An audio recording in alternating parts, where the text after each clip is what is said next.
Just getting back onto the topic right now. Yeah. Basically, with live shows like coming back, like in like since like the fall of like 2021, you managed to perform at some shows lately. I think last year you and I think Melodica and like Creo had a show. I think at the Garrison, or was it like at another Yeah, it venue? was at the Monarch. True. Yeah, Monarch. True. So, like, even in that sense too, do you feel like that live music has started to get back to normal since the pandemic in that sense? Yeah, but there is like there's a carefulness around it, um, and I still feel this way where um you can't just book dummy shows anymore. Yeah. Like the days of like asshole promoters is like Yeah. becoming few and far between. Like that shit just doesn't run. Like venues don't want that either. Like if you're not able to put on a good show, they're not gonna wanna work with you. So many venues lost their asses during the pandemic, so why would Uh, they continue to work with some asshat that's, like, doesn't know how to put on a show? yeah. So, um, yeah, in that sense, I think it's been good, so and that's really strived us, like, we did a show at the Piston in February, and that shit was sold out, really took the time to plan it out and get everyone involved and made sure everyone had a fun night, made sure all the Yeah. artists got paid properly, like, and that's what music is supposed to be about. Like everyone has fun. We went there, we did our jobs, got on stage, filmed it, and like made sure all the artists were taken care of, and everyone that came out was like Yeah. safe and had fun, and Yeah. so No, most yeah, definitely.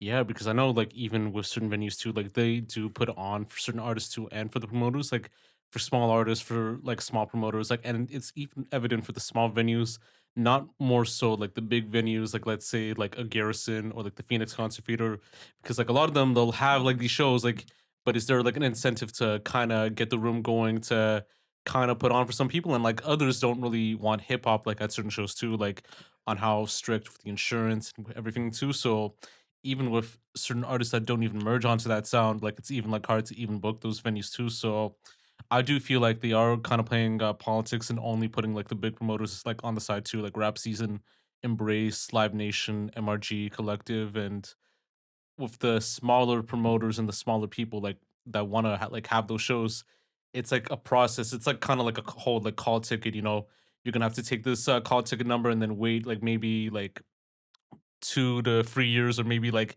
8 to 9 months to even like book like a date for the venue and all that in that sense. yeah.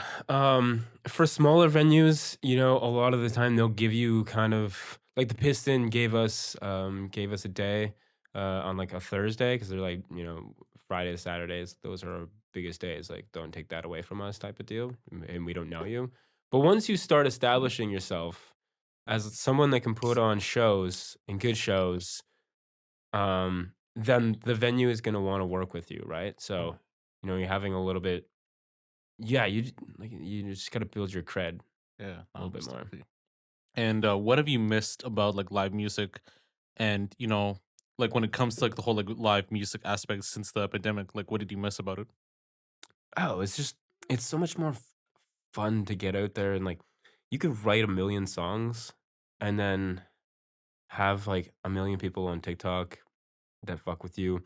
But if you can't get on stage, then that's where you're really lacking. Because that's the personal thing. Like, there's so much more interpersonality going on Yeah. here as opposed to when, you and I were just on Zoom. Like Yeah. it's so I think it's just like also like reading the body language, like knowing like the interest, like knowing how to like communicate, eye contact as well too. Because like when you're looking, like as you said, like when you're looking at a computer or like at a phone, it's like, am I knowing the person's like body language like easily and all that? Do I know if they feel like comfortable like in that sense too?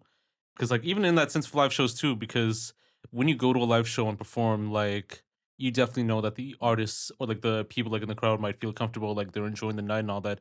If you notice something that's wrong, I think nowadays too, like more artists are stepping in to make sure that everyone's okay, that like no one's getting like violated or hurt like in that sense too. So no, I definitely like understand. yeah, no, true.